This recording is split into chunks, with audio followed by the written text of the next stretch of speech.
বিসমিল্লাহির রহমানির রহিম। সামনে কার্টুন করা এসিটি গ্রি ব্র্যান্ডের 2 টনের inverter A C model GS24XZNA 3B। Unboxing এর পূর্বে দেখা যাক এসিটি কোথায় লাগবে। এসিটি স্টোরের জন্য আমরা গিয়েছিলাম ঢাকার মোহাম্মদপুর, এটি ভাইয়া shop gamers hub gaming zone.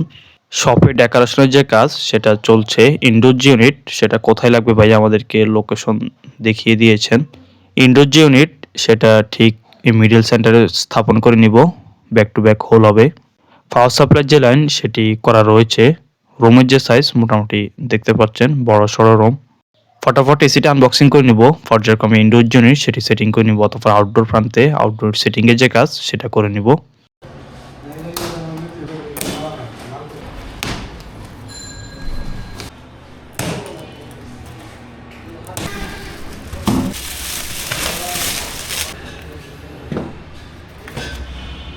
Unboxing এর পর এসির ইন্ডোরের যে লুক দেখতে পাচ্ছেন সম্পূর্ণ হোয়াইট কালার, এবং আউটডোর ইউনিট সেটার লুকও সম্পূর্ণ হোয়াইট কালার। এসির এয়ার ফিল্টারের যে লোকেশন সেটি টপ কভার খুলে পাওয়া যাবে। ইন্ডোর ইউনিটে কুলিং কয়েলে গোল্ডেন কালার যে ফিন সেটি ইউজ করা হয়েছে, মোটামুটি কোয়ালিটি ভালোই রয়েছে। এসিটিতে রেফ্রিজারেন্ট হিসেবে R32 রেফ্রিজারেন্ট ইউজ করা হয়েছে। কন্ডেন্সার হিসেবে কপার যে কন্ডেন্সার সেটি ব্যবহার করা হয়েছে। গোল্ডেন কালার যে কোটিং সেটি দেওয়া রয়েছে। বেস প্লেট সেটিংয়ের জন্য হোলগুলো পর্যায়ক্রমে করে নেই।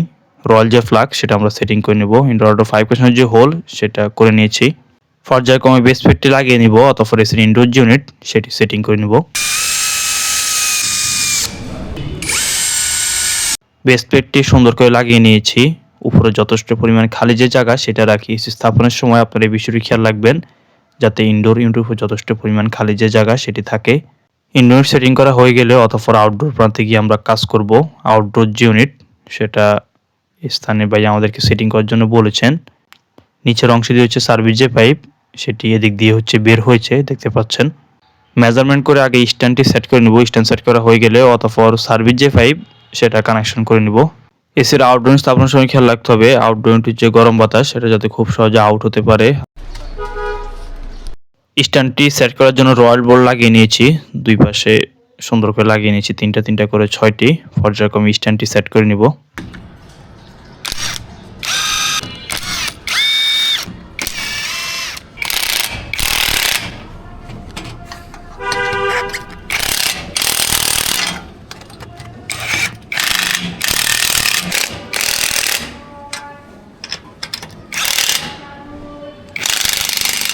স্ট্যান্ড লাগানো হয়ে গেলে পর্যায়ক্রমে সার্ভিস যে পাইপ সেটাও কানেকশন করে নিয়েছি। এখানে 5.8 ইঞ্চি সাইজ এবং 1.4 ইঞ্চি সাইজের সার্ভিস যে পাইপ সেটি ইউজ করা হয়েছে। ইনডোর ইউনিয়নের এখানেও সুন্দর করে সার্ভিস যে পাইপ সেটা কানেকশন করে নিয়েছি। পানির যে লাইন সেটা নিচে চলে যাবে। সার্ভিস পাইপের এখানে সুন্দর করে ক্লাম যেটি সেটি লাগিয়ে দিব। পুরো সার্ভিস পাইপের উপর সুন্দর করে র্যাপিং যে ট্যাপ সেটা লাগিয়ে নেই, এবং ক্লাম দিয়ে সুন্দর করে সার্ভিস পাইপটিকে ওয়ালের সাথে অ্যাড করে দেই। আউটডোর ইউনিট সেটি সেটিং করে নেই। আউটডোর সেটিং করা হয়ে গেলে জয়েন্ট নাট দিয়ে সুন্দর করে স্ট্যান্ডের সাথে ফিক্সড করে দেই।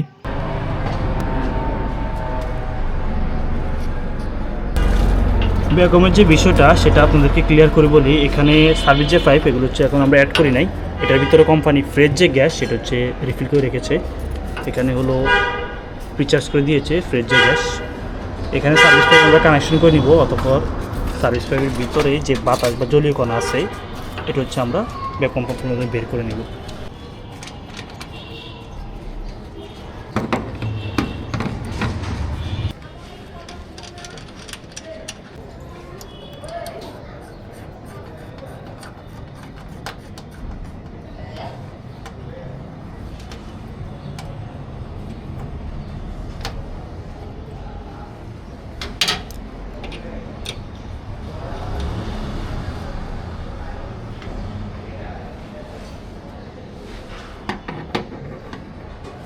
সার্ভিস ভালভের এখানে যে ডেড ক্যাপ লাগানো আছে সেগুলো আমরা খুলে নিচ্ছি একটি বিষয় দেখানোর জন্য। ভ্যাকুয়াম করতে হয় মূলত সার্ভিস পাইপ কানেকশন করার পর রেফ্রিজারেন্ট ছাড়ার পূর্বে, অর্থাৎ গ্যাস ছাড়ার পূর্বে সুন্দর করে ইউনিটটাকে ভ্যাকুয়াম করতে হয়। যখন ভ্যাকুয়ামের কাজ চলবে তখন এখানে যে বাল্ব এগুলো সম্পূর্ণ লক করা অবস্থায় থাকবে। ভ্যাকুয়ামের কাজ সমাপ্ত হয়ে গেলে অতঃপর এগুলোকে আনলক করে দিব আমরা, অর্থাৎ তখন ইনডোর ইউনিট এবং সার্ভিস পাইপের মধ্যে রেফ্রিজারেন্ট যেটি সেটি চলাচল করতে পারবে।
এসি স্থাপনের সময় আপনারা এই বিষয়টি খেয়াল রাখবেন, টেকনিশিয়ানরা যাতে সুন্দর করে সার্ভিস পাইপ এবং ইনডোর ইউনিট সেটি যাতে ভ্যাকুয়াম করে। ইউনিটটাকে আমরা সঠিকভাবে ভ্যাকুয়াম করে নিচ্ছি।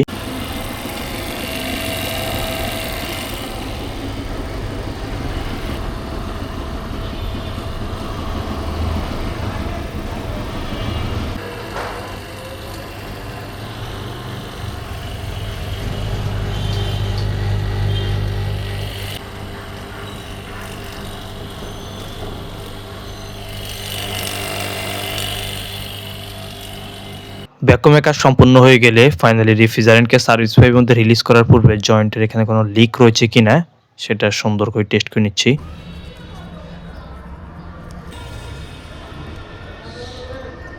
ভ্যাকুয়ামের কাজ সম্পূর্ণ হয়ে গেলে জয়েন্ট এখানে কোনো লিক রয়েছে কিনা সেটা টেস্ট করে নেই।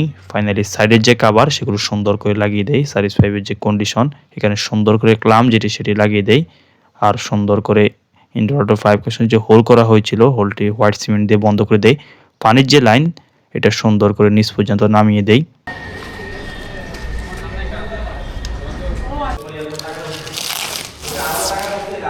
আউটডোর প্রান্তের কাজ শেষ।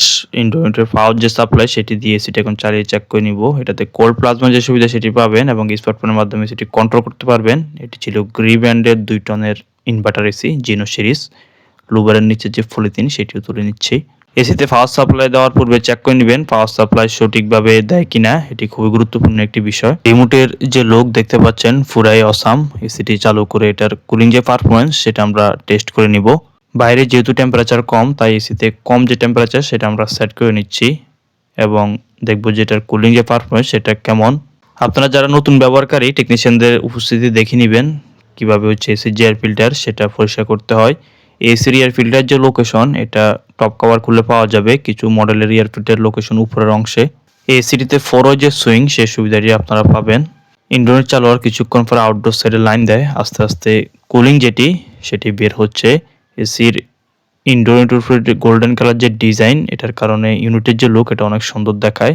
এয়ার ফিল্টার যে লোকেশন দেখতে পাচ্ছেন উপরে যথেষ্ট পরিমাণ খালি যে জায়গা সেটা আমরা রাখি। ফাইনাল হচ্ছে ইনডোর ইউনিটের যে লুক দেখতে পাচ্ছেন।